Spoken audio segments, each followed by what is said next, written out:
The Roses, adapted from a book and the remake of an older film starring Benedict Cumberpatch and Olivia Coleman.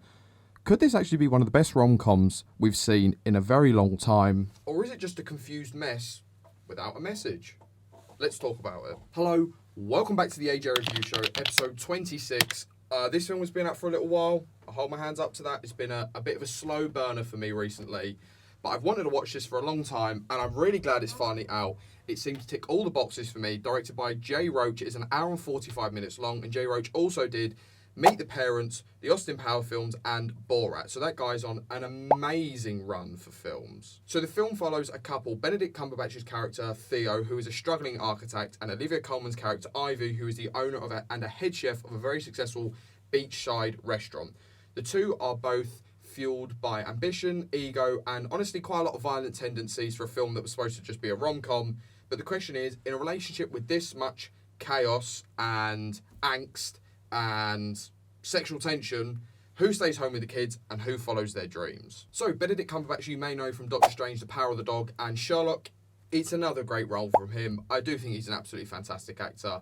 He is the absolute embodiment at this age of a suburban dad who longs for success and captures both the highs and the lows of a architecture career very well, or any big career really. Alongside Cumberbatch, we have Coleman, who you may know from The Favourite, The Crown, or Peep Show. She is equally, if not the better of the two. Olivia herself having 3 children in real life, you can really see the caring and nurturing side of her in the film, and it clashes perfectly with Cumberbatch's more strict parenting style. She shows off a very similar side in her role in Wicked Little Letters, which is her being quite rude and not obnoxious, but sort of naughty.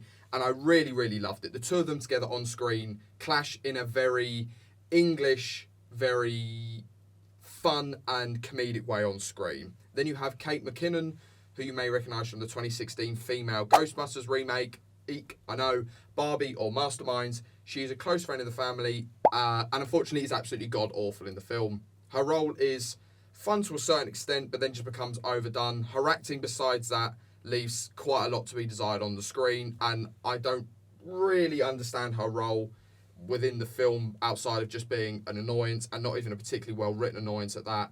She makes the same jokes in every scene she's in, and honestly, when she came on screen, by the end, I was just sort of like, oh, geez, really?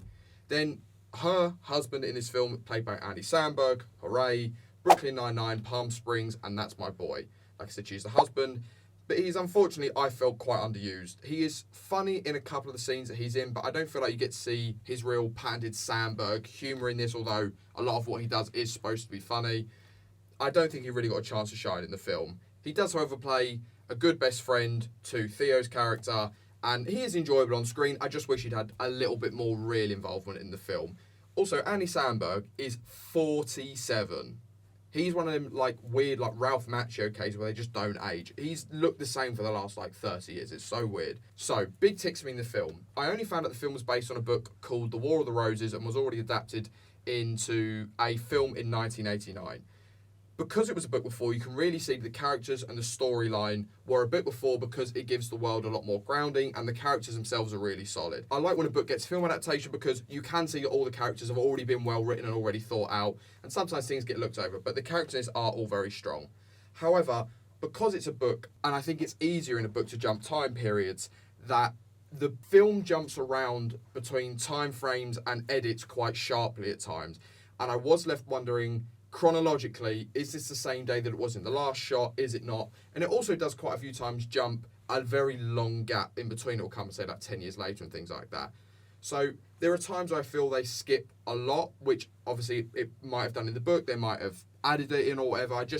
I don't think it completely translated perfectly to a film. Also, because of this, the pacing at times is all over the place, but that's, because they're jumping time frames. There was one scene I really specifically remember where they cut to Olivia Coleman having a cigarette, and it's just was this the day that everything else just happened? And I just found myself looking at the clothes they were wearing to try and sort of figure it out. So I don't think that was perfect. Theo and Ivy's character dialogue arguing, the auras clash wonderfully on the screen. It works really well as a sort of tongue-in-cheek, funny rom-com. The two of them are such amazing actors that you do forget you're watching a film at times, which is obviously exactly what you want, and their battles and similarities shine through the further you get into the film, and even when they're getting along, their relationship is still interesting. Both of their professional relationships work well against each other, and on that side of things, the chemistry is undeniable.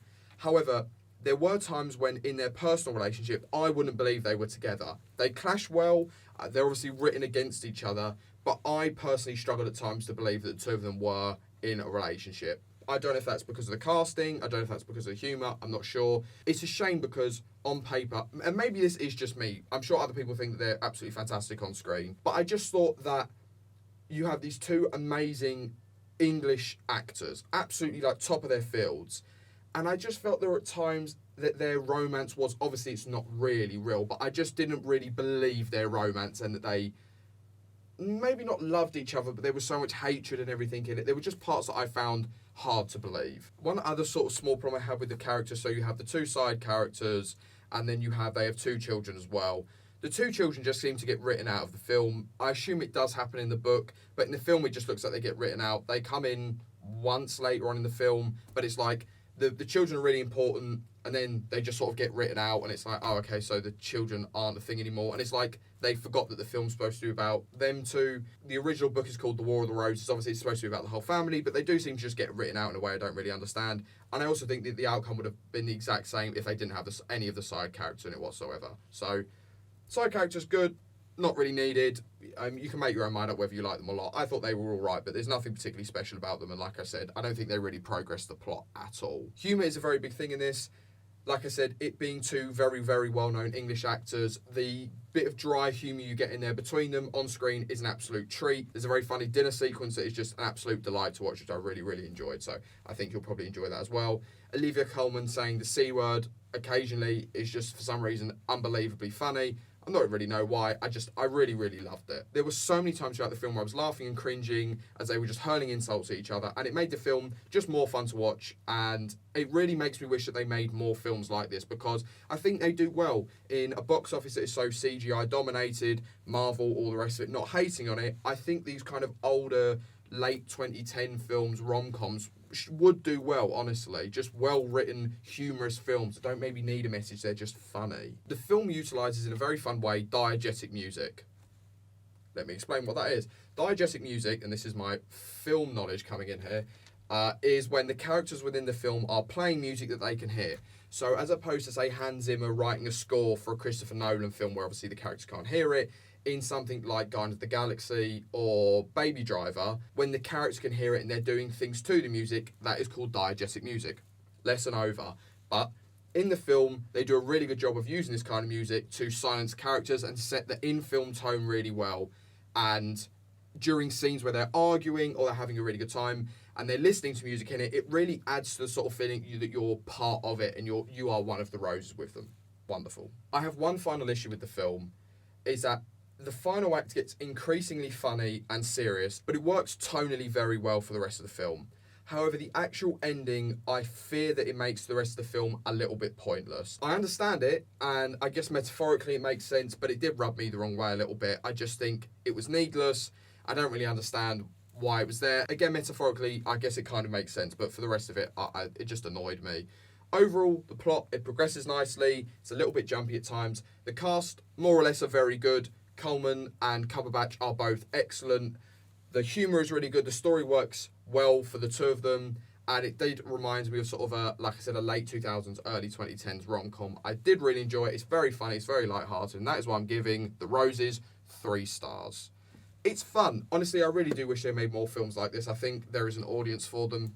And that's The Roses. Well, thank you so much for watching another episode of the AJ Review Show. I actually think this film will appeal to most audiences. You can take your girlfriend, you can go with your group of girls. I actually know quite a few blokes that I think would really enjoy this, so maybe, there is a bigger audience for this. I can only hope they start to make more sort of original or book adaptations that just play nicely and they're funny. You can just watch them and have a laugh and just enjoy it and cringe and it's just fun.